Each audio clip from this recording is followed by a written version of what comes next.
Όχι, δεν ήταν τίποτα, όχι. Αλλά έγινε τώρα με το...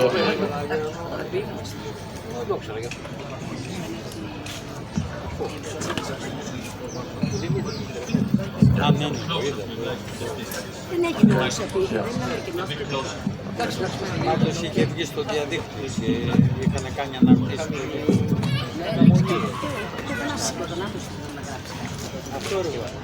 Καλησπέρα σε όλους και όλες. Θέλω να σας ευχαριστήσουμε που είσαστε σήμερα όλοι εδώ για να συζητήσουμε για την οργάνωση των εργατικών αγώνων απέναντι στην εκμετάλλευση, τον πόλεμο, την απεικιοκρατία, από το κέντρο του, την Αμερική, μέχρι το επίκεντρό του που είναι η επίδεση του υπερελισμού στην Παλαιστίνη. Έχουμε μαζί μας και είμαστε πάρα πολύ χαρούμενοι και χαρούμενες που καταφέραμε να έχουμε σήμερα ένα τέτοιο πάνελ. Μαζί μας είναι ο Chris Smalls, ιδρυτής του Σωματείου Εργαζομένων της Amazon και ηγετική μορφή των εργατικών διεκδικήσεων στη ΣΥΠΑ, αλλά και της διεθνιστικής αλληλεγγύης μεταξύ των καταπιεσμένων. Ο Ρικάρντο Πετραρόλο, μέλος του Εθνικού Συντονιστικού της Ένωσης Σωματείων Βάσης, USB, στα λιμάνια της Ιταλίας, η οποία έπαιξε καθοριστικό ρόλο στις μεγάλες απεργίες των λιμενεργατών ενάντια στα φορτία της γενοκτονίας στην Παλαιστίνη και διεθνοποίησης της οργάνωσης των εργατικών αγώνων απέναντι στον πόλεμο. Και τέλος, έχουμε το δικό μας, τον Αντώνη Νταλακογιώργο, πρόεδρος της Πανελλήνιας Ένωσης Ναυτών Εμπορικού Ναυτικού, της ΠΕΝΕΝ, με τη μεγάλη ιστορία στις απεργίες και την οργάνωση των αγώνων των ναυτεργατών σε όλη την Ελλάδα, αλλά και στην πρώτη γραμμή της αλληλεγγύης στο λαό της Παλαιστίνης. Δεν θέλουμε να πούμε τίποτα άλλο εμείς. Θα δώσουμε κατευθείαν το λόγο στον Chris Smalls να ξεκινήσει. Ευχαριστούμε πολύ.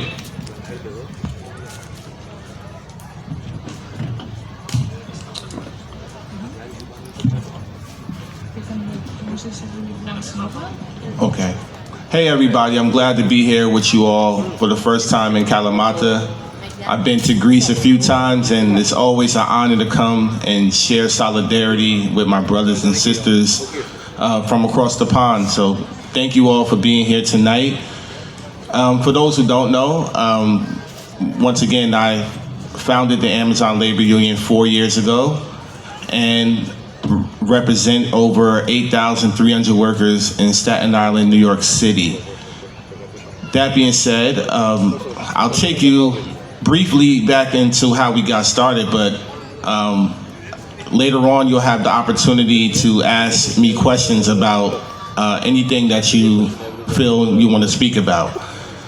So my journey really started 6 years ago when I was fired from Amazon, and it led into a moment in my life where I had to figure out what opportunity would be best for the greater good. I chose to continue advocating for workers, even though I no longer worked at the company. I knew that what we were taking on was very, very powerful, and going up against a juggernaut, a $2.2 trillion company like Amazon was going to be no easy task. But the only way I knew that I was going to be successful is by bringing people together from all different backgrounds.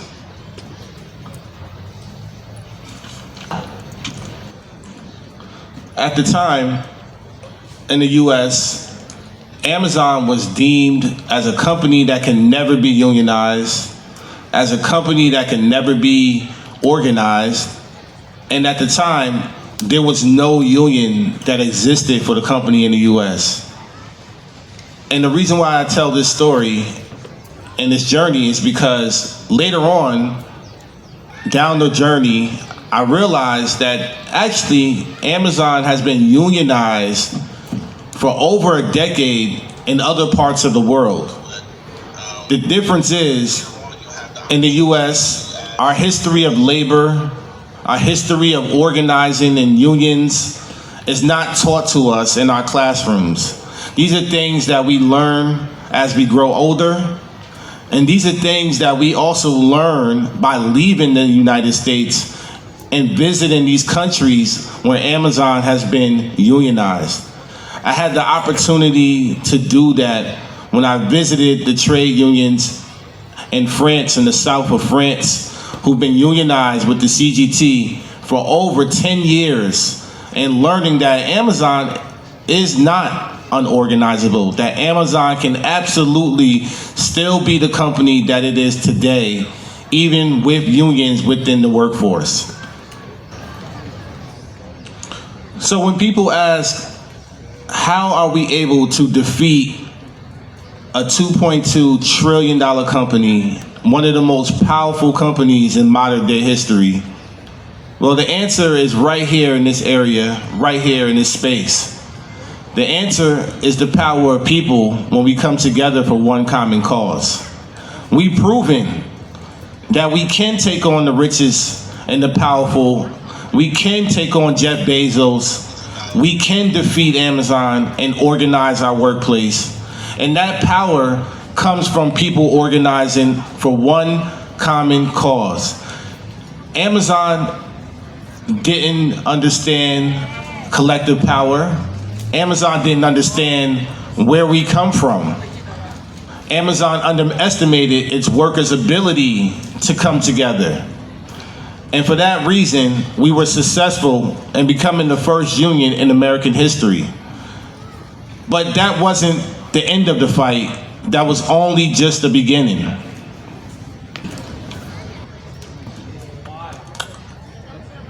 So this opens up the opportunity to bring international solidarity into this movement, because Amazon is an international company. It employs 2.5 million people worldwide. So our victory resonated with millions of workers around the world. Unfortunately, 4 years later, we still do not have a contract with Amazon in the US, because Amazon has been spending millions of dollars holding things up in federal courts to not negotiate with our union, who rightfully won. This means my fight is your fight, and your fight is my fight. And the way we're going to win is international solidarity and standing together all over the world for workers' rights. So when we're talking about BDS and the BDS movement, Amazon absolutely should be added to that list. The reason why I joined the Freedom Flotilla to Gaza is because the fight for Palestinians is also the fight for workers' rights. The fight for Palestinians is the fight for humanity. And as a trade unionist, it is our responsibility to be the shield for the working class. So yes, we can boycott Amazon on the retail side, but a lot of people do not know that Amazon invests billions of dollars into the technology that is being used to surveil and kill and target innocent Palestinians every day. So for that reason, my fight expanded to the Palestinian resistance movement and to the liberation of all oppressed people around the world, which tonight you'll listen to me and our brothers right here to explain how our international struggles is all connected and how we have already won the public opinion around the world. But that includes you as well. Everybody here has a role to play in the fight for freedom. And we cannot allow our oppressors, our government, and corporations to continue to oppress us. Now is the time to rise up, and now is the time to fight back. So when you leave here today, ask yourself, how much more are you willing to sacrifice for the greater good? Understand that there's no Calvary coming for us, that our government is not going to help us, that we must come together as people in our community to stand up for what's right and be on the right side of history for our future, for our children's future. To understand that this moment in time that we live in are dark times, but just like we've proven with our ancestors in the past, that we must fight for our liberties, but we also must come together as people in order to defeat any opposition. The fight for Palestine is the fight for liberation. And the fight for liberation is a lifetime struggle. So ask yourself here today, how much more are you willing to sacrifice for that lifetime struggle? You cannot have one foot in and one foot out. You must be fully committed to the fight for liberation. And I'm looking forward to discussing furthermore with everybody here. And thank you for having me again. Love and solidarity and power to the people.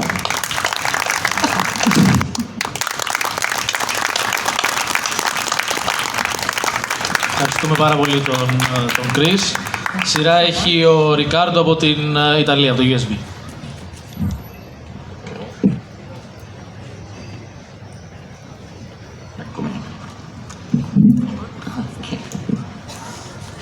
Kalispera, Kalamata, e queste sono le uniche parole che conosco in greco, ma so che anche grazie all'aiuto della nostra interprete, di Eleni, ma soprattutto perché il linguaggio delle lotte è uguale in ogni parte del mondo, ci capiremo anche questa sera.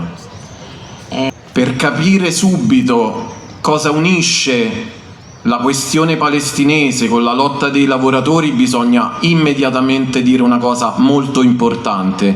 I governi occidentali sono complici del genocidio del popolo palestinese. E con i governi che sono complici di un genocidio non si può dialogare, non ci può essere nessuna mediazione. E la questione palestinese è direttamente collegata al clima di guerra permanente che i governi vogliono imporre ai popoli del mondo. Lo scorso anno avevamo avvisato il governo fascista di Meloni quando è partita la missione della Global Summit Flottiglia. Li avevamo avvisati: se toccano un nostro compagno, se continuano i bombardamenti a Gaza, noi avremmo bloccato tutta l'Italia. Questo avvertimento non è arrivato solo da un movimento politico, ma è arrivato direttamente dai lavoratori portuali di Genova. Dopo un turno di lavoro, uno dei portuali di Genova ha detto una cosa molto chiara: bloccheremo tutto. Sono continuati i bombardamenti a Gaza, sono continuati i bombardamenti nella West Bank, in Cisgiordania, hanno attaccato la Global Summit Flottiglia e in quel momento l'Italia si è fermata. Quell'appello che arrivava dai lavoratori portuali di Genova si è trasformato in uno tsunami. Le fabbriche, i porti, le scuole, le università si sono bloccate a sostegno del popolo palestinese per dire una cosa molto chiara: i lavoratori e le lavoratrici non vogliono essere complici della guerra e del genocidio del popolo palestinese. Vedete, in Italia ci sono regole molto severe, molto strette per gli scioperi. Sapevamo che saremmo andati incontro a delle ritorsioni, alla reazione del governo italiano. È molto difficile fare sciopero in Italia. A noi non è importato nulla, siamo andati contro la legge e contro ogni regola, perché le leggi non sono giustizia e ci siamo assunti la responsabilità di violare le leggi. È arrivata la polizia, sono arrivati i giudici, sono arrivati i soldi da pagare con le multe, con le sanzioni, sono arrivati i processi, ma non ci siamo fermati. In Italia sono scese in piazza milioni di persone, non solo nelle grandi città, ma anche nelle piccolissime città. Volevamo ribadire anche una cosa molto semplice e per noi molto importante: i popoli del Mediterraneo sono popoli fratelli. E la polizia ha cominciato con le sue azioni di repressione a Genova, pensando che da lì tutto era iniziato e che da lì doveva fermarsi tutto. E E invece questa azione di solidarietà, questa azione politica e solidale è diventata contagiosa, è diventata un'epidemia, perché da Genova si è tutto trasferito a Livorno, a Civitavecchia, a Napoli, a Palermo, a Trieste, a Bari, a Brindisi. Ogni porto d'Italia ha scelto da che parte stare, al fianco del popolo di Palestina. E questo brevemente è quello che è stato fatto negli ultimi mesi, ma c'è ancora bisogno di lottare e di farlo insieme. Perché vedete, la NATO e l'Unione Europea, i signori della guerra e delle banche, hanno deciso che i porti del Mediterraneo devono trasformarsi in piattaforme per commerciare i missili, le armi, i carri armati, per commerciare la morte. E allora il messaggio ai signori della NATO, ai signori dell'Unione Europea e della guerra è uno solo: noi non vogliamo essere un ingranaggio della macchina bellica, della guerra e della morte. E abbiamo capito che non bastavano solo i porti italiani, dovevamo costruire una rete internazionale ed internazionalista.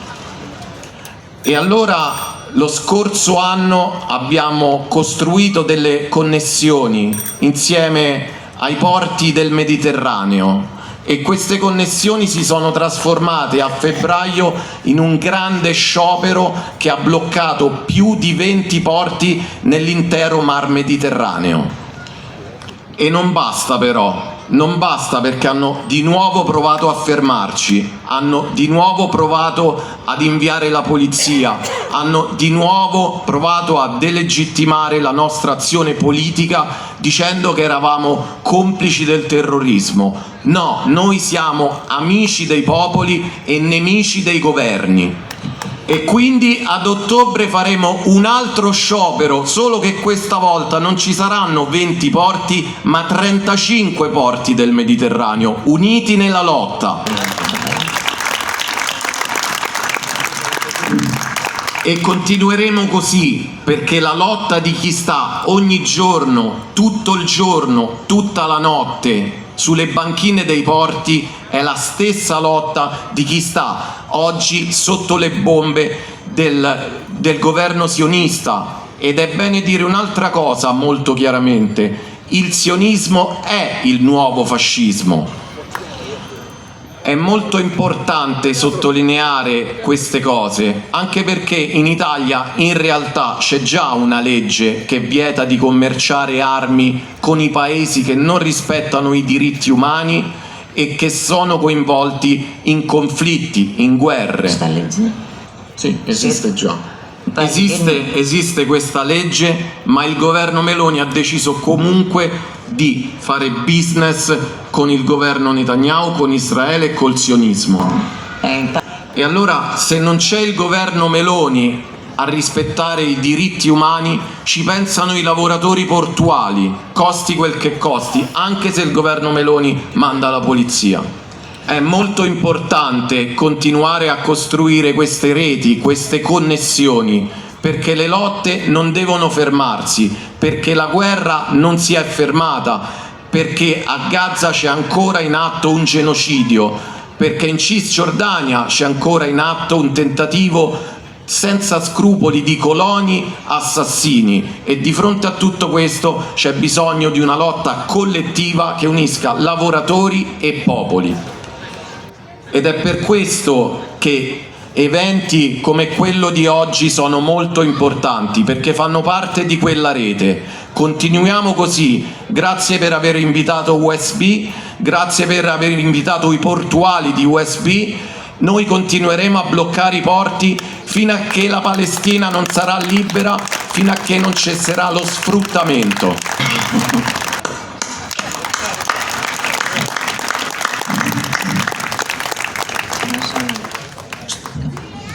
Ευχαριστούμε πάρα πολύ τον Ρικάρντο. Σειρά έχει ο Αντώνης Δελογιώργος, πρόεδρος της ΠΕΝΕΝ. Πέρα σε όλους και σε όλες. Καταρχήν να ευχαριστήσω την αντιβαστική κίνηση Καλαμάτας για την πρόσκληση και ταυτόχρονα να τους συγχαρώ για αυτή την πρωτοβουλία της σημερινής εκδήλωσης και να ευχαριστήσω και να συγχαρώ και τους συναγωνιστές που είναι μαζί μας, οι οποίοι αναφέρθηκαν με τον δικό τους τρόπο και με την πραγματικότητα των χωρών τους στο κίνημα αλληλεγγύης και στον Παλαιστινιακό λαό, με αναφορές και στο εργατικό κίνημα με τα προβλήματα που αντιμετωπίζουν. Θέλω καταρχήν να δώσω ορισμένα σύντομα στοιχεία για την ταυτότητα της ΠΕΝΕΝ, της οποίας σήμερα εκπροσωπώ εδώ. Η ΠΕΝΕΝ είναι από τα Πανελλήνια Ένωση Ναυτών Εμπορικού Ναυτικού ο πλήρης τίτλος. Είναι ένα από τα ιστορικότερα εργατικά σωματεία στη χώρα μας. Δημιουργήθηκε, συγκροτήθηκε, ιδρύθηκε το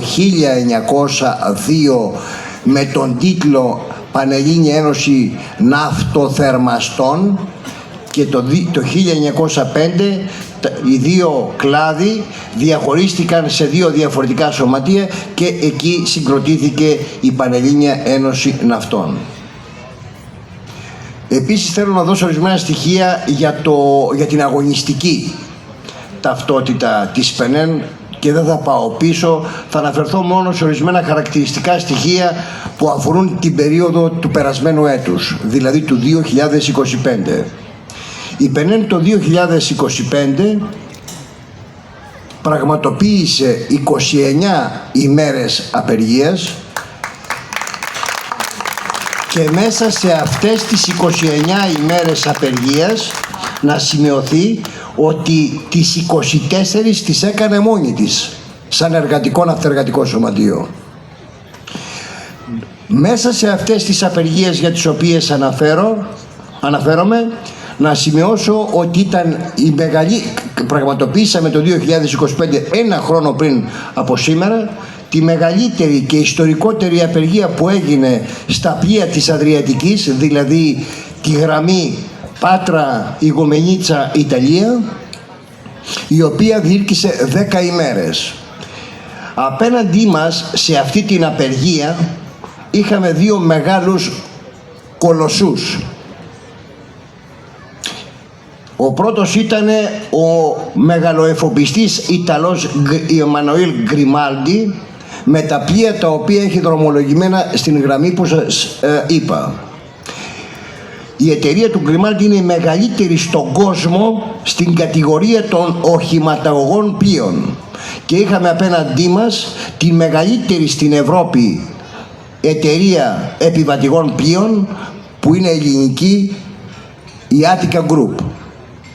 Από την πρώτη μέρα αυτής της απεργίας αντιμετωπίσαμε μια λυσαλέα επίθεση η οποία ενορχιστρώθηκε και εξελίχθηκε έχοντας συμμετοχή οι δύο όμιλοι που σας είπα, την κυβέρνηση, το Υπουργείο Ναυτιλίας, το Λιμενικό Σώμα και τη δικαιοσύνη, αλλά και το σύστημα, το σάπιο σύστημα του εργοδοτικού κυβερνητικού συνδικαλισμού που έχει εγκαθιδρυθεί στην Πινιό, στην Πανελλήνια Ναυτική Ομοσπονδία. Πώς εκφράστηκε αυτή η λυσαλέα επίθεση? Από την πρώτη μέρα καταρχήν προσφύγανε οι εφοπλιστές στα δικαστήρια. Κήρυξαν την απεργία μας στο δικαστήριο παράνομη. Προσέξτε, δεν υπάρχει ιστορικά άλλη απεργία στον τόπο μας με τα πολιτευτικά, είναι αποδεδειγμένο αυτό που λέω, που στη διάρκεια 10 ημερών τα δικαστήρια της Πάτρας και του Πειραιά κήρυξαν την απεργία που ήταν σε εξέλιξη 9 φορές παράνομη. 9 φορές την δικαστική απόφαση την πετάξαμε στον κάλαθο των σκουπιδιών. Την αγνοήσαμε, την περιφρονήσαμε και ταυτόχρονα πορευτήκαμε στον δρόμο που είχαμε χαράξει. Δεν υπάρχει άλλη απεργία στον ναυτεργατικό χώρο και θέλω να το σημειώσω που στη διάρκεια της το σύστημα, όλο αυτό που σας περιέγραψα προηγούμενα, να έχει τέτοια επιθετικότητα και έφτασε στο σημείο την 5η μέρα της απεργίας να προχωρήσει σε 19 συλλήψεις απεργών ναυτών που είχαν σταματημένα τα πλοία στο λιμάνι της Πάτρας. Ούτε και αυτό μας πτώησε ή μας οδήγησε σε οποιαδήποτε παρέκκληση και υποχώρηση. Ο κόσμος πίστευε και πιστεύει στο σωματείο, στην αγωνιστικότητά του, και ό,τι κάνουμε διαχρονικά, όχι σήμερα, λειτουργούμε στη βάση της αμεσοδημοκρατίας, από τα κάτω.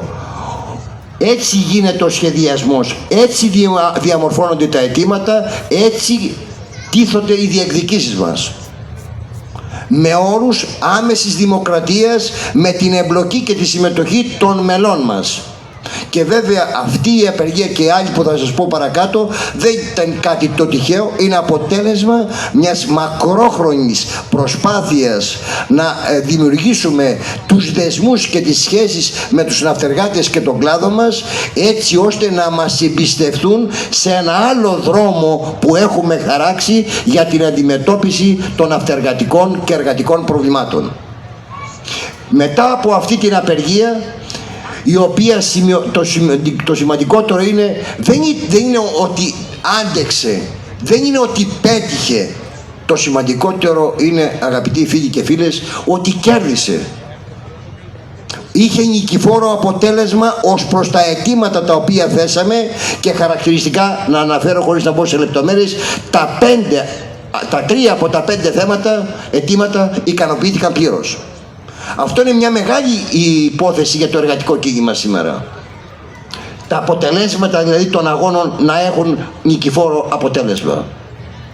Δεν το έχουμε δεδομένο και δεν υπάρχει. Και αν κάνουμε πολλοί που ασχολούνται με το κίνημα το εργατικό και το συνδικαλιστικό μια αναδρομή την τελευταία 15ετία, να ξεκινήσουμε από τα μνημόνια, το κίνημα καταγράφει μόνο δυστυχώς ήττες, υποχωρήσεις και ριζικές μεγάλες ανατροπές στα εργατικά προβλήματα που αντιμετώπισε.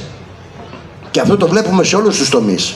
Στις συλλογικές συμβάσεις εργασίας, το βλέπουμε στα εργατικά ατυχήματα, εγκλήματα εργοδοτικά, το βλέπουμε στις εργασιακές σχέσεις, το βλέπουμε στις ευέλικτες μορφές εργασίας, το βλέπουμε ακόμα και στον κατώτερο μισθό που είμαστε στο 2026 και τον καθορίζει η κυβέρνηση. Αυτό βέβαια πρέπει να κάνουμε και μία αναφορά περισσότερο εδώ. Δεν είναι άσχετο ο ρόλος του θεσμοθετημένου, αν θέλετε, κινήματος στη χώρα μας. Έχουμε τα κορυφαία συνδικάτα στη χώρα μας, τα οποία είναι υποταγμένα στη γραμμή του μεγάλου κεφαλαίου, στη γραμμή της εργοδοσίας και της εκάστοτε κυβέρνησης μαζί και της Ευρωπαϊκής Ένωσης. Αυτά είναι τα οράματα που έχουν υιοθετήσει και οι πολιτικοί που ακολουθούν. Γι' αυτό και στις ήττες τη μεγαλύτερη ευθύνη δεν την έχουν οι κυβερνητικές πολιτικές, οι επιθέσεις και οι ανατροπές που έχουν διαμορφωθεί. Έχει το ίδιο το συνδικαλιστικό κίνημα και οι κορυφαίες οργανώσεις, στις οποίες δυστυχώς είναι δυνάμεις οι οποίες είναι προσιλωμένες στο δόγμα της ανταγωνιστικότητας του κεφαλαίου και της εφαρμογής μιας πολιτικής βαθιά αντιεργατικής και αντιλαϊκής. Θέλω να πάω τώρα στη δεύτερη απεργία στα ΡΟ, που είναι και αυτή πρώτη φορά που γίνεται στην ιστορία σε αυτή την κατηγορία. Κράτησε 8 ημέρες και εκεί είχαμε να αντιμετωπίσουμε δύο πάλι μεγάλες κορυφαίες εταιρείες στον κλάδο και στον χώρο των οχηματαγωγών πλοίων. Και εκεί πίστεψαν ότι με την υπονόμευση, με τη βία, με τις απειλές, τους εκβιασμούς που θα καλλιεργούσαν και το έκαναν, ότι θα διασπάσουν τον κλάδο, ότι θα μας οδηγήσουν σε υποχώρηση. Μετά από 8 ημέρες αναγκάστηκαν να προσέλθουν σε διάλογο, αναγκάστηκαν αυτά τα οποία ζητούσαμε να δώσουν θετική απάντηση και λύση. Και θεωρούμε ότι αυτό ακριβώς είναι που λείπει σήμερα από το εργατικό συνδικαλιστικό κίνημα. Τα νικηφόρα αποτελέσματα στους αγώνες που δίνει. Είτε επιχειρησιακά, είτε κλαδικά, είτε πανελλαδικά.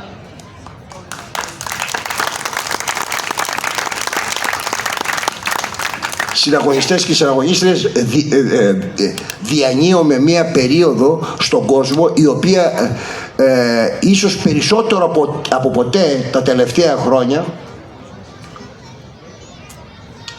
Ο ουρανός στην Ευρώπη και σε όλο τον κόσμο είναι σκοτεινιασμένος και τα σύννεφα του πολέμου είναι κοντύτερα και περισσότερο για τους λαούς από οποιαδήποτε άλλη εποχή μετά το Δεύτερο Παγκόσμιο Πόλεμο.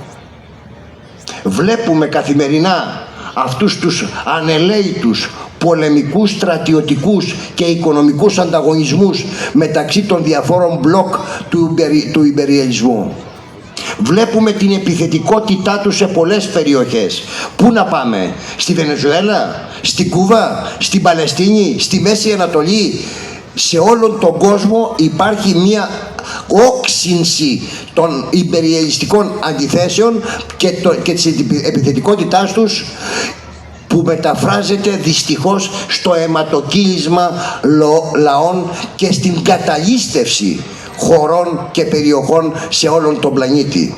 Σε αυτές τις συνθήκες πιστεύουμε ότι είναι αναγκαίο όσο ποτέ άλλοτε σε κάθε χώρα ξεχωριστά και ειδικότερα στη δική μας να συγκροτηθεί και να αναπτυχθεί ένα πολύμορφο αντιπολεμικό, αντιιμπεριαλιστικό κίνημα, έτσι ώστε να έχει ο λαός από τα κάτω τη δική του απάντηση σε αυτό το θανάσιμο κίνδυνο που διατρέχει όλος ο κόσμος και η χώρα μας. Διότι η χώρα μας και η κυβέρνηση, η οποία είναι τα τελευταία χρόνια, όχι πως διέφεραν οι προηγούμενες, αλλά σε αυτή πρέπει να αναφερθούμε τώρα,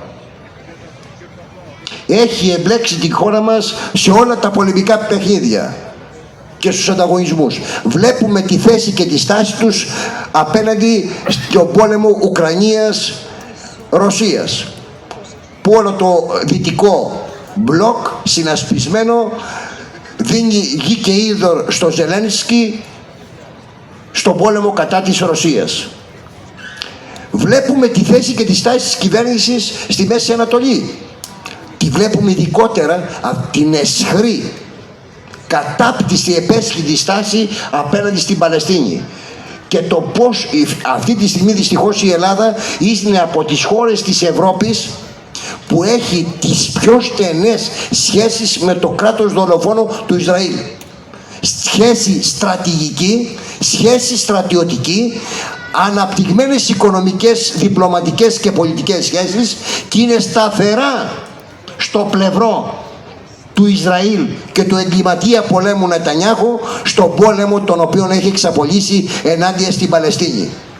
Έναν πόλεμο που ο στόχος του είναι η εθνοκάθαρση και η γενοκτονία. Αυτός είναι ο στόχος του Ισραήλ.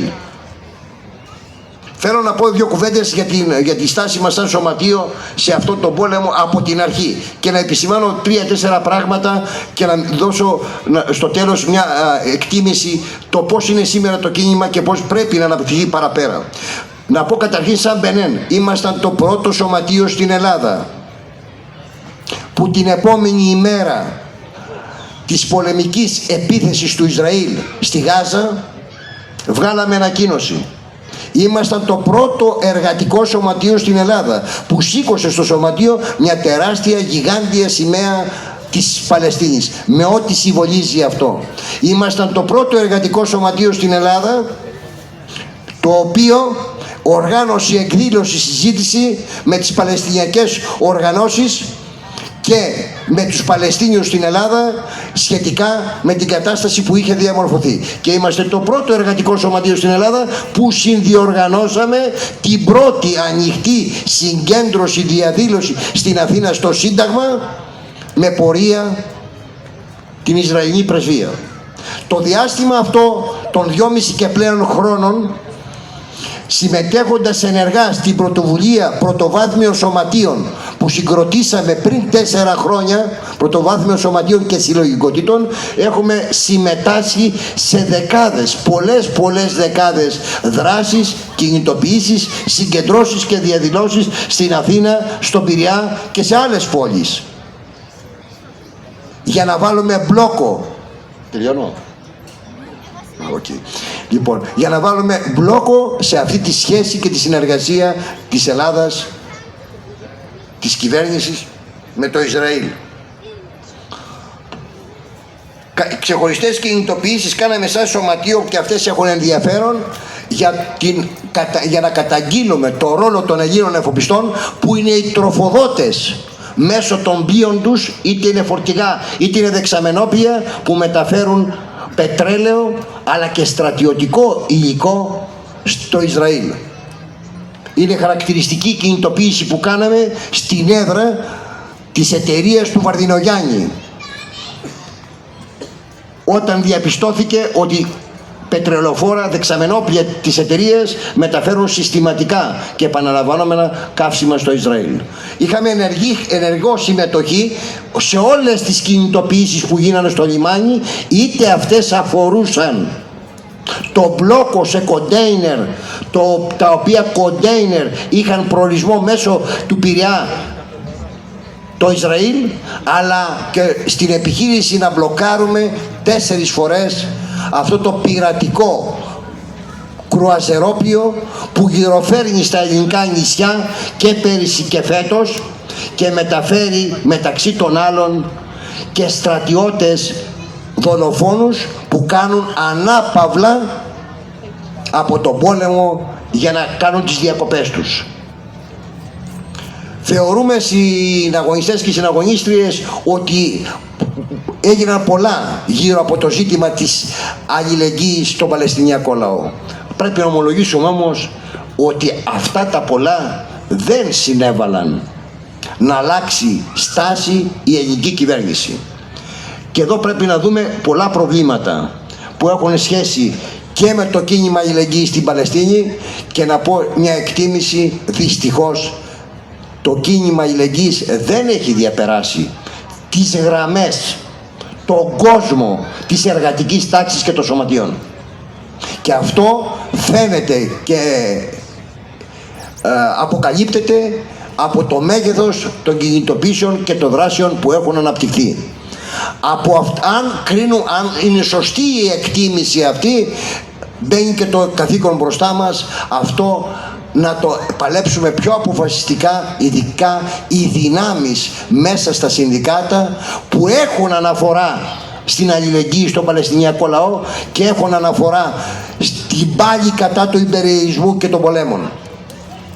Μέλη να γίνουν πάρα πολλά σε αυτό το κομμάτι. Δεν φτάνει μόνο οι πολιτικές οργανώσεις και οι συλλογικότητες να δραστηριοποιούνται, να κινητοποιούνται. Αν δεν μπολιαστεί το εργατικό συνδικαλιστικό κίνημα με το αντιπολεμικό, είναι βέβαιο και σίγουρο ότι οι πολιτικές οργανώσεις από μόνες τους δεν μπορούν να παράγουν θετικό αποτέλεσμα. Και πρέπει να γίνει αντιληπτό ότι όλες οι δυνάμεις αυτές που ανέφερα προηγούμενα δεν έχουν να χωρίσουν τίποτα στην πάλη κατά του υπεριαλισμού και του πολέμου και για την αλληλεγγύη στον Παλαιστινιακό λαό. Όμως το δρόμο έτσι γίνεται και πρέπει να το πούμε και αυτό. Για να ολοκληρώσω, θέλω να πω ότι το εργατικό κίνημα στη χώρα μας διανύει μια μεγάλη περίοδο κρίσης. Οι αγώνες είναι τραγικά αναντίστοιχοι με την οξύτητα των προβλημάτων αλλά και της επίθεσης που δέχεται η εργατική τάξη από το κεφάλαιο και τις εκάστοτε κυβερνήσεις. Από αυτή τη σκοπιά, κατά την άποψή μας, τίθεται στην πρώτη γραμμή ως προτεραιότητα η ανασυγκρότηση του κινήματος, η αντεπίθεση. Και αυτή η ανασυγκρότηση και αντεπίθεση δεν μπορεί να γίνει με όρους στενά κομματικούς, διότι αυτός ο δρόμος έχει αποδειχθεί το μόνο το οποίο παράγει είναι μια αγωνιστικότητα η οποία το αποτέλεσμά της όμως δεν είναι ποτέ νικηφόρο. Και πάντα αυτή η γραμμή οδηγεί με το βλέμμα στο κοινοβούλιο να ενισχυθεί το Α ή το Β κόμμα, γιατί αυτό είναι κατά την άποψή τους ο μόνος εκπρόσωπος των συμφερόντων της εργατικής τάξης. Αυτή η γραμμή έχει φάει τα ψωμιά της. Εμείς πιστεύουμε σε ένα ανεξάρτητο, αυτόνομο εργατικό συνδικαλιστικό κίνημα, το οποίο θα γεννηθεί και θα αναπτυχθεί από τα κάτω στους χώρους δουλειάς, που θα έχει όμως σταθερό προσανατολισμό, την πάλη κατά της ασυδοσίας του κεφαλαίου, την πάλη και τον αγώνα κατά των κυβερνητικών πολιτικών που θα βάζει μπροστά τα εργατικά λαϊκά προβλήματα και θα παλεύει να δώσει λύση σε αυτά. Σας ευχαριστώ. Ευχαριστούμε πάρα πολύ. Αν υπάρχουν χαιρετισμοί από σωματεία, να κρατηθούν στο ένα δίλεπτο. Αλλιώς να ξεκινήσουμε μετά τοποθετήσεις και ερωτήσεις. Υπάρχουν τώρα εδώ μικρόφωνο ή μικρόφωνο στον ηχολήπτη. Ό,τι θέλετε από τα δύο. Απλά εγώ δεν βλέπω τίποτα.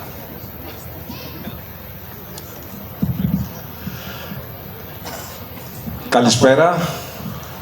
Είμαι ο Παναγιώτης ο Κάτσαρης, πρόεδρος του Πανελλήνιου Συλλόγου Εργαζομένων στον Ελγό Δήμητρα. Ένα από τα σωματεία που μαζί με την ΠΕΝΕΝ εδώ και χρόνια έχει συγκροτήσει την πρωτοβουλία αλληλεγγύης στον Παλαιστινιακό λαό. Θέλω να ευχαριστήσω πάρα πολύ τους συναδέλφους, συναγωνιστές, συντρόφους από την Αμερική και από την Ιταλία και φυσικά και τον Αντώνη που βρίσκονται σήμερα μαζί μας, και να πω μόνο δύο λόγια ότι εμείς σαν σωματείο, τα είπε όλα σχεδόν ο Αντώνης στο τέλος, έχουμε σταθερό προσανατολισμό στην ταξικότητα του εργατικού κινήματος. Με αυτόν τον τρόπο καταφέραμε με μια πορεία 17 χρόνων και συσπυρώσαμε στο σωματείο μας τις δυνάμεις όλων των εργαζόμενων και αυτή τη στιγμή έχουμε σχεδόν 95% των ψήφων των εργαζόμενων. Αλλά δεν φτάνει ούτε αυτό. Δεν φτάνουν τα λίγα σωματεία που έχουν αυτόν τον προσανατολισμό. Όπως πολύ σωστά είπαν οι σύντροφοί μας από την Αμερική και από την Ιταλία, πρέπει όλοι οι εργαζόμενοι να κατανοήσουν παγκόσμια την ταξική τους θέση, ότι βρίσκονται στην τάξη των εργαζόμενων και τα συμφέροντά τους και να αγωνιστούμε όλοι μαζί, όπως πολύ σωστά είπαν και οι προλαλήσαντες, ενάντια στις κυβερνήσεις των Αμερικάνων, της Ευρωπαϊκής Ένωσης, τις πολιτικές τους, τον ΝΑΤΟ, τον πόλεμο, τον υπεριαλισμό και ενάντια στο κεφάλαιο που μας εκμεταλλεύεται όλους μας. Μόνο αν ενωμένοι καταφέρουμε να ανατρέψουμε αυτό το σύστημα, το οποίο είναι παγκόσμιο και έχει τα πλοκάμια του παντού, γιατί είμαστε η πλειοψηφία, είμαστε η παραγωγή του πλούτου, είμαστε αυτοί που μπορούν, που έχουν τη δύναμη, είμαστε οι πολλοί, αυτοί είναι οι λίγοι, τότε μόνο θα μπορέσουμε να φτιάξουμε μια καλύτερη κοινωνία, μια κοινωνία χωρίς πολέμους, χωρίς καταπίεση, χωρίς εκμετάλλευση ανθρώπου από άνθρωπο. Ευχαριστώ πάρα πολύ και ευχαριστώ και πάρα πολύ τους συντρόφους που ήρθαν σήμερα μαζί μας εδώ στην Καλαμάτα για αυτή την πολύ ωραία εκδήλωση.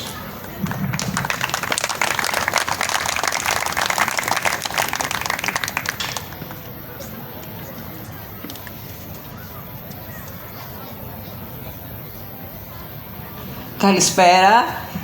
Είμαι η γραμματέας του Παμεσημιακού Συνδέσμου Ιδιωτικών Υπαλλήλων. Θέλω και εγώ με τη σειρά μου να χαιρετήσω τη σημερινή συγκέντρωση, να ευχαριστήσω όλους τους παρευρισκόμενους, αλλά κυρίως τους ομιλητές για όσα μας είπανε.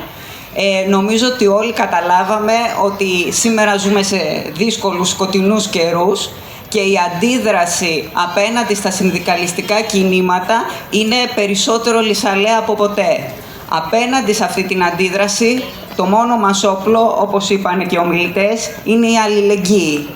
Πρέπει να φανούμε αντάξιοι των δύσκολων καιρών, των απαιτήσεων και εννοείται ότι πρέπει να δώσουμε το παρόν σε κάθε αντιπολεμική κίνηση που θα προσπαθήσουμε να αναπτύξουμε ακόμα περισσότερο από εδώ και πέρα. Σας ευχαριστώ.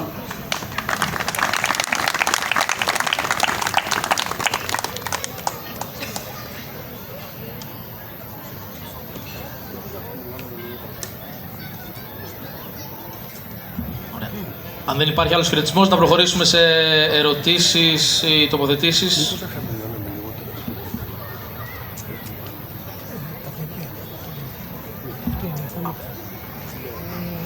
Καλησπέρα.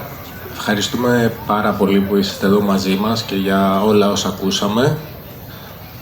Το πολύ δυνατό κομμάτι της Ένωσης των Αγώνων με τον αγώνα για την ελευθερία της Παλαιστίνης. Η ερώτηση που έχω να κάνω αφορά κάτι που είπε ο κύριος Σμόλς νωρίτερα. Όταν ξεκίνησε να οργανώνεται στην αρχή στην Amazon και μιλούσε με τους υπόλοιπους εργαζόμενους, οι οποίοι ήταν από πολλά διαφορετικά background, πόσο δύσκολο ήταν να μπορέσει να τους εξηγήσει τα πράγματα που συμβαίνουν, πόσο δύσκολο ήταν να τους φέρει κοντά από τόσο διαφορετικά background και να συνειδητοποιήσουν το κοινό αγώνα για προσωπικό όφελος ενάντια σε αυτό το μεγαθύριο. Ευχαριστώ.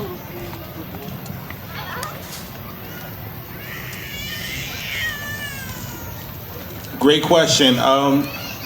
Yeah, so when people asked how was we able to bring people together, well, longevity and consistency was the secret sauce to our victory.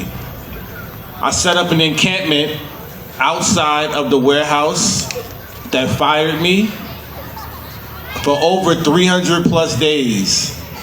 I stood at that bus stop along with my comrades who are Amazon workers as well. And every single day we talked to the workers, we educated them, we broke bread by cooking and breaking bread over food and barbecues and music and culture. And every day we listen to them. The best advice that I can give to an organizer is to be a great listener and listen to the workers that you're trying to organize. So we build their trust, we earned their relationships, and we brought them together because Jeff Bezos made the most money he's ever made during the pandemic. And when he went to space, y'all may remember he went to space, he came back down to earth and he thanked every single Amazon worker for paying for that. And that payment meant the exploitation of the warehouse workers. The workers who get injured every day, workers who get disrespected every day, and workers who also get killed every day that you may not even hear about. That was a way for us to bring workers together to say enough is enough and that we deserve our fair share and we have the right to organize and the right to unionize.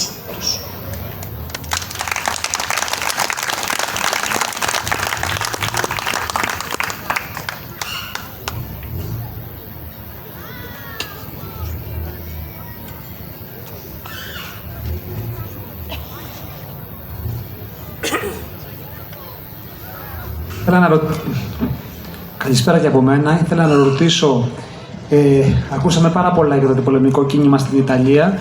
Θα ήθελα μια παραπάνω ενημέρωση από το Greece για τον αγώνα που κάνουν τα συνδικάτα στη ΣΥΠΑ αυτή τη στιγμή, το τελευταίο χρόνο, ειδικά για το θέμα του πολέμου.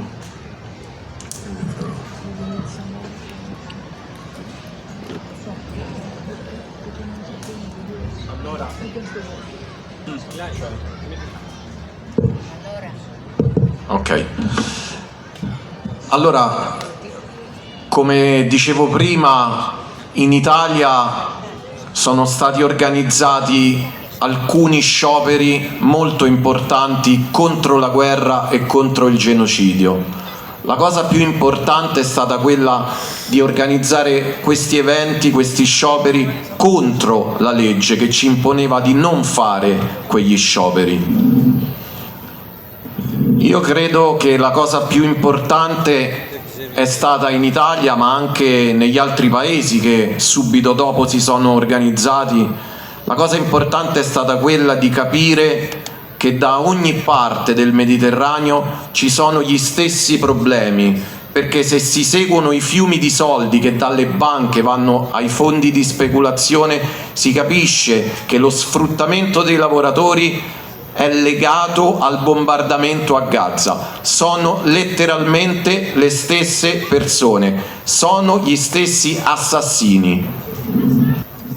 E così abbiamo scoperto che mentre nelle piazze in Italia gridavamo Palestina libera, abbiamo scoperto che stavamo liberando noi di nuovo contro il governo e contro lo sfruttamento, e l'USB ha scelto di continuare la lotta di classe nei porti, nelle fabbriche, nei piazzali della logistica, perché è fondamentalmente quello che ci ha chiesto il popolo palestinese, che sta liberando noi. Για την ελευθερία. E quello che in molti posti di lavoro chiedono i lavoratori è di rompere ogni catena sul posto di lavoro, nelle università, nelle scuole e nel Mediterraneo, che deve tornare ad essere il posto di fratellanza e di solidarietà. E credo che questa sia la lezione più grande che ci ha dato il popolo palestinese.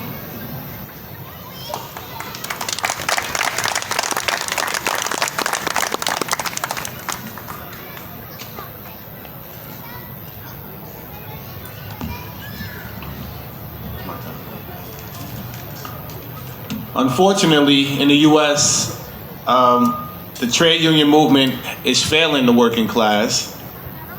We're behind when it comes to the amount of union membership. We're in single digits in the private sector, single digits in the public sector. And that number is declining every day because the jobs that are being created are artificial intelligence. When it comes to Palestine, the only recent victory that we have is the UAW just voted to fully divest from Israel, which is a great victory, but that's still only one union out of the hundreds of unions across America who have said nothing about Palestine for the last 2.5 years. The reason why I joined the flotilla was not just to connect the dots as an Amazon worker, as an American tax-paying citizen, to spread awareness that our U.S. tax dollars is going towards this genocide. And the reason why I joined my brothers and sisters with the USB in Geneva this past February, I stood with the workers over there to show the international solidarity of why we need to fight for Palestine and why being a trade unionist means to fight for Palestine as well. And the reason why is because Americans are unaware of what's going on, even what's happening in Italy when it comes to the strikes. The mainstream media does not show Americans what's going on in other parts of the country. So it's up to us, the people. It's up to independent journalists. It's up to grassroots organizations. It's up to trade unionists like myself to continue planting the seeds to bring more people into the fight so that Americans understand that the fight for Palestine is also the fight for their liberation as well.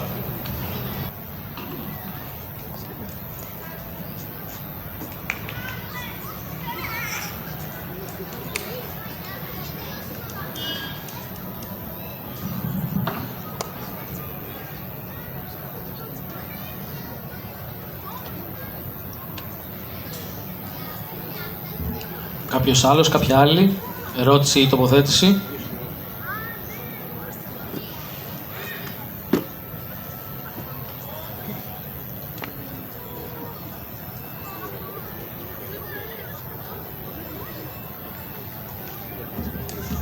Αν δεν υπάρχει, να δώσουμε τότε το λόγο πάλι στους ομιλητές να κάνουν ένα σύντομο κλείσιμο.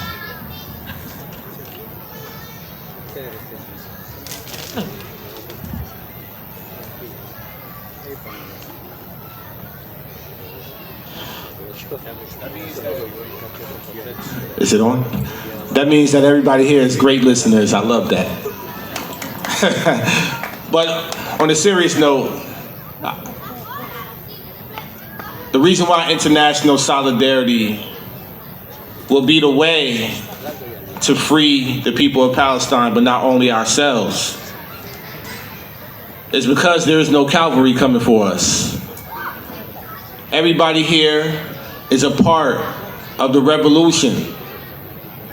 The revolution may look a little different, but the revolution is here right now. In the United States, in a few days, it will be the 250th birthday for America. But they also say in history that history repeats itself. And if you follow history, you would know that every empire falls every 250 years. So not only will we say happy birthday to America, we will see the end of an empire, because the people will continue to rise and fight for the revolution that we all are a part of. So when you leave here today, remind yourselves who have the power, because it is more of us than it is of them. It's more of us than it is of the billionaires. It's more of us than it is of the corporations. It's more of us than it is of our fascist governments. And we will be on the right side of history. And we will see a free Palestine within our lifetime. And when we talk about that revolution, when you go home today, understand that your silence is complicity. And right now, silent and being silent is the same equality to death.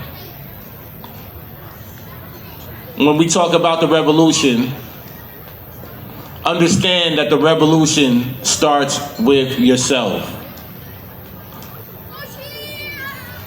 Thank you for having me, and power to all the people. Free, free Palestine. Free, free Palestine. Thank you.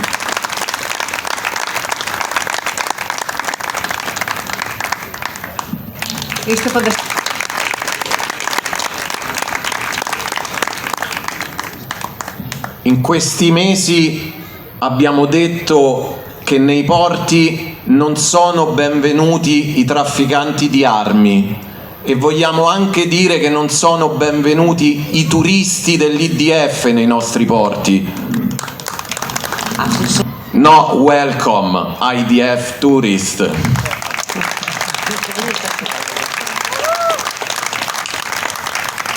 Nel nostro futuro abbiamo un orizzonte nero, buio, c'è un clima di guerra permanente, però in un clima di guerra così feroce, così duro, così forte, è importante ribadire che quando si crea una rete di persone, una rete di solidarietà che ci fa conoscere, che ci porta qui anche stasera, è importante ribadire e sottolineare che la nostra gioia, la nostra solidarietà era e sarà sempre più forte della ferocia degli assassini, della ferocia di Trump, della ferocia di Netanyahu, della ferocia di Meloni e di tutti i governi occidentali. La solidarietà è un'arma bellissima, e la solidarietà è l'arma che metterà insieme ogni lavoratore sfruttato e ogni palestinese, e ci farà un giorno gridare insieme Free, Free Palestine.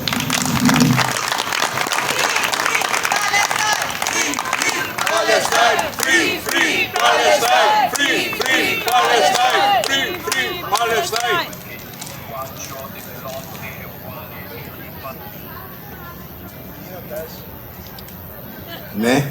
Κλείνοντας, θέλω να επικοινωνήσω, να μοιραστώ μαζί σας ένα περιστατικό πολύ πρόσφατο, το οποίο αφορούσε μια πρωτοβουλία που πήρε η ΠΕΝΕΝ να οργανωθεί μια αποστολή συνδικαλιστικών εκπροσώπων σωματείων στην Παλαιστίνη. Πράγματι, σε επικοινωνία που είχαμε με τα Παλαιστινιακά συνδικάτα, μας εστάλει η πρόσκληση, την οποία αποδεχθήκαμε, και βεβαίως ακολουθήσαμε μια σχετική διαδικασία για το ταξίδι στην Παλαιστίνη. Είχαμε δύο επιλογές να πάμε στην Παλαιστίνη. Η μία ήταν μέσω Τελαβίβ. Η δεύτερη ήταν μέσω Ιορδανίας. Και στη μία και στην άλλη έπρεπε υποχρεωτικά να περάσουμε από έλεγχο των Ισραηλινών αρχών και υπηρεσιών. Επιλέξαμε να πάμε μέσω Τελαβίβ. Η αποστολή ήταν 6 συνδικαλιστικά στελέχη σωματείων της χώρας μας. Πήραμε και τη σχετική έγκριση, τη βίζα, για το ταξίδι μας στην Παλαιστίνη. Μάλιστα τα συνδικάτα εκεί είχαν προγραμματίσει, σχεδιάσει κατά την πενθήμερη παρουσία μας εκεί να επισκεφθούμε εργασιακούς χώρους, συνδικαλιστές, συλλογικότητες και φορείς της Παλαιστίνης.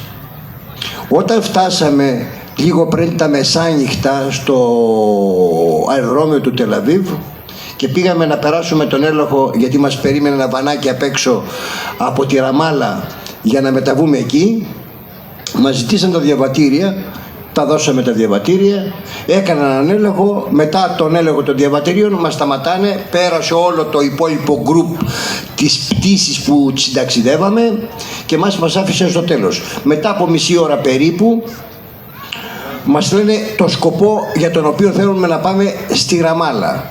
Τους δώσαμε την πρόσκληση των Παλαιστινιακών Συνδικάτων για το σκοπό για τον οποίο πηγαίναμε. Πέρασαν άλλες μία μισή, 2 ώρες και μετά, πρέπει να ήταν πολύ μετά τα μεσάνυχτα, μας απήντησαν ότι ο Ισραηλινός στρατός απαγορεύει την μετάβαση της αντιπροσωπείας στα Παλαιστινιακά εδάφη. Μας εγκλωβίσαν στο αεροδρόμιο μέχρι το πρωί και μας διώξαν άρον-άρον, μας απελάσαν πίσω στην Ελλάδα. Να έχετε υπόψη στο περιστατικό που αναφέρω ότι το Υπουργείο Εξωτερικών της χώρας μας το γνώριζε. Η πρεσβεία μας το Τελαβίβ το γνώριζε το ταξίδι. Το προξενείο μας στην Ιερουσαλήμ γνώριζε το ταξίδι. Και μάλιστα είχαμε και τη δέσμευση από τις υπηρεσίες του κράτους ότι κατά την παρουσία μας στο αεροδρόμιο του Τελαβίβ θα είναι και εκπρόσωπος του προξενείου για τυχόν προβλήματα που θα αντιμετωπίζαμε. Όχι μόνο δεν υπήρξε εκπρόσωπος από το προξενείο μας, αλλά και το τηλέφωνο που μου έδωσαν έκτακτης ανάγκης, και αρχίσαμε να το παίρνουμε αυτό το τηλέφωνο, είτε το προξενείο, από τις 12 το βράδυ μέχρι τις 6 το πρωί, πρέπει να έγινε πάνω από 40-50 κλήσεις, δεν ανταποκρίθηκε ποτέ.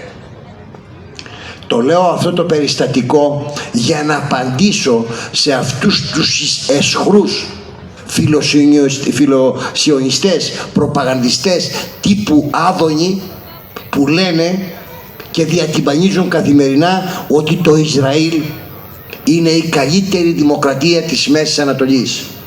Η απάντησή μας, κατά τη γνώμη μου, σήμερα και αύριο για το κίνημα στην Ελλάδα που μπαίνουν μπροστά μας, είναι να δυναμώσουμε ακόμα πιο πολύ την αλληλεγγύη μας στον ηρωικό Παλαιστινιακό λαό, να σταθούμε και σήμερα και στο μέλλον στο πλευρό του, μα έχει ανάγκη ο Παλαιστινιακός λαός αυτή την αλληλεγγύη.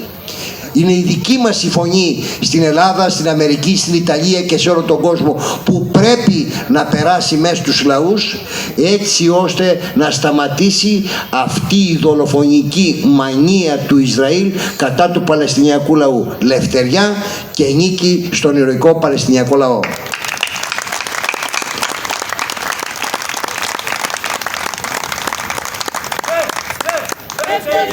Λευτεριά στην Παλαιστίνη! Λευτεριά! Λευτεριά στην Παλαιστίνη! Λευτεριά! Λευτεριά στην Παλαιστίνη! Ελευθεριά στην Παλαιστίνη. Θέλουμε να ευχαριστήσουμε όλους και όλες εσάς που ήσασταν σήμερα εδώ. Θέλουμε να ευχαριστήσουμε ιδιαίτερα τον Κρίς, τον Ρικάρντο και τον Αντώνη που μας δείξανε ότι υπάρχει ένα νήμα που συνδέει τους αγώνες από την Αμερική, την Ιταλία, την Ελλάδα ως την Παλαιστίνη. Θέλουμε να νομίζουμε ότι ένα πράγμα που πρέπει να κρατήσουμε σήμερα είναι ότι δεν υπάρχει κανένας αγώνας που δεν μπορεί να νικήσει, δεν υπάρχει κανένας εχθρός πολύ δυνατός για να νικηθεί.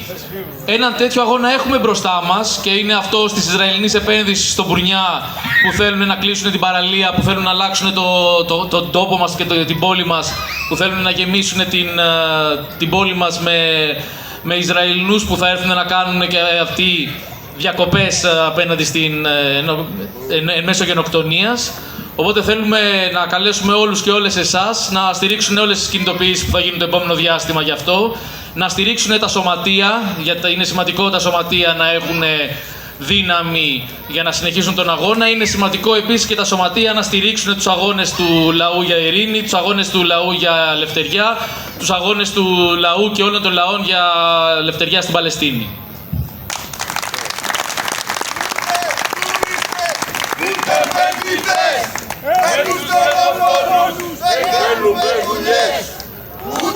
Τουρίστες, ούτε επενδυτές, με τους δολοφόνους δεν κάνουμε δουλειές.